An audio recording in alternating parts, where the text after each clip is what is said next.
C'est au lycée technique et hôtelier que le village du Festival du Mondial du Théâtre a élu domicile.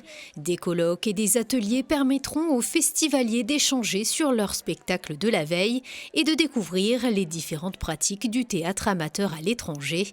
Cette 17e édition évoluera dans des conditions quelque peu inédites. Une édition très particulière parce qu'on a voulu l'an dernier, lorsque l'épidémie est apparue, on a voulu maintenir la manifestation mais en revoir la taille. Et malgré tout, on avait un objectif de 15 troupes et on en aura 13 au rendez-vous.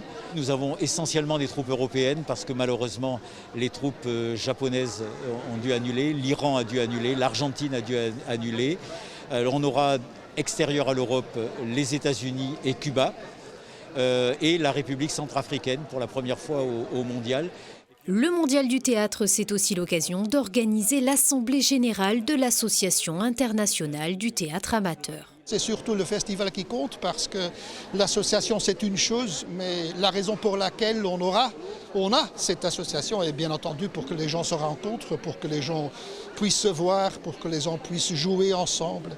Et c'est pour ça que je trouve c'est une idée formidable que ça se passe chaque 4 ans ici à Monaco.